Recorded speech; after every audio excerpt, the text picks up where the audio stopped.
Hi, I'm Jack. I'm a recovering alcoholic, and I'd like to welcome you to the Recovery Cafe. I've had the privilege of being involved with the cafe for a number of years now, and somebody who I was comparing personal problems with, a woman who was sober and had other challenges which we shared in common, which was challenges with depression. And as she and I were visiting about our personal situations, she shared with me that the Recovery Cafe was just starting down on 2nd Avenue at Bell Street. And I walked in and asked if they had something that I could do to volunteer, because I'm a firm believer that in service we improve our own recovery. And they said, well, we've got a slot for a Friday afternoon dishwasher. So that was my introduction to the cafe, and I washed dishes on Friday afternoons. At that point we just had beverages. We didn't have food along with it. But through that I met the staff and met the founders and met a lot of other people in recovery.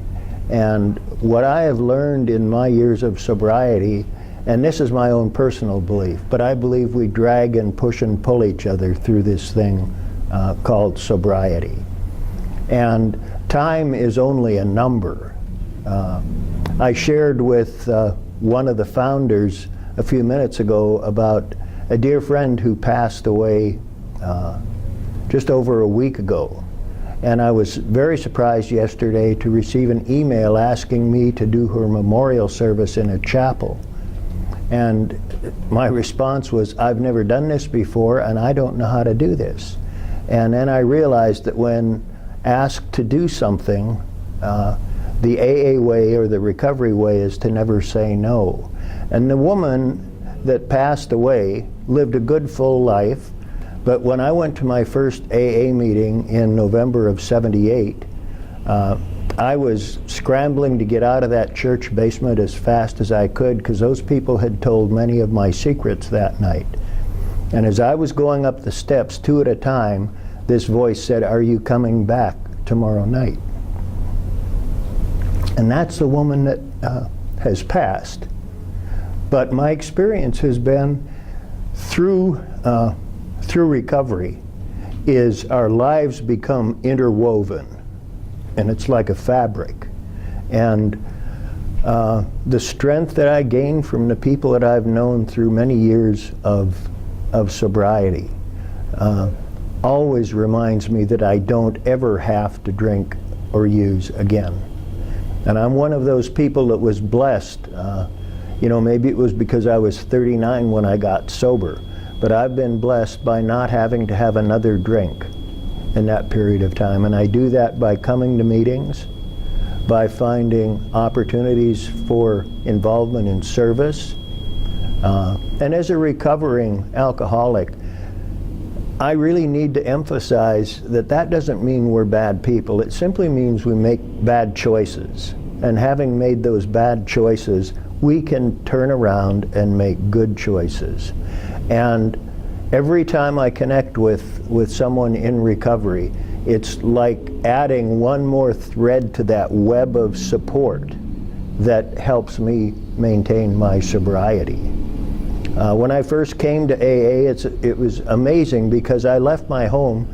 I was going drinking at one of my 2 favorite bars on a Friday night, and instead I wound up in a church basement at an AA meeting. And I have no idea how that happened, but when people talk about spiritual experiences, I believe that might have been my earliest example of how that happens in our lives. And when I came to AA, I had a home and a car and a job. You know, I had things, I had all the trappings, but I was just totally empty inside, just totally empty. And I was so tired of trying to find something that was fulfilling. And I had read a book early in my sobriety, and in the foreword of that book, this fellow is described as a blind man in a dark room looking for a black cat that wasn't there. And that was my story.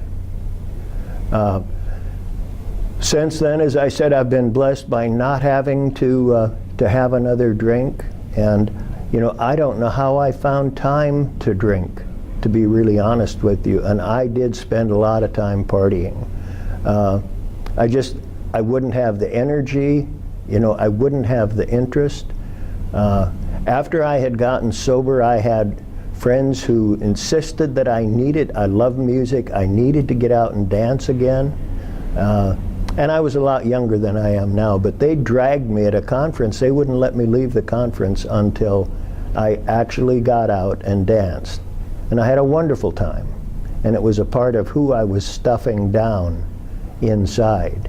And from that time on, a group of us would go out on Thursday nights and we'd go to a local club and get one bottle of Perrier. That was the only bottled water they had at that time. And we would drink that bottle and we'd go refill it in the bathroom and dance all night on one bottle of water. People would come up to us and say, "What are you guys on? You're having so much fun." You know, and it's that experience of, it's difficult to put into words. It's very difficult to put into words. And the reason that I've stayed involved at the Recovery Cafe is because of the founders, the staff, the people that I've met when I have the privilege of coming here. After being the Friday afternoon dishwasher, I was invited to do a recovery circle. And so I have done that on and off for a period of time. And every time I come, I see people that I know, and I get to know people at a very deep level, and they return that favor.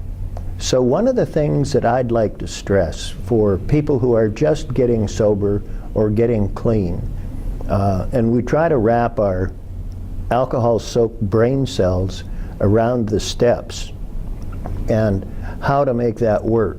And I did all of those things, and intellectually tried to figure out what humbly asked or were entirely ready, and the things that we read in the steps, you know. And was I entirely ready to give up all of my character defects? Well, I spent several months thinking about that, you know, where it's just a decision. It's just simply a decision. And what has happened for me is I've had an opportunity to work the steps in my head, and then I've had a chance to go back and work the steps with my heart.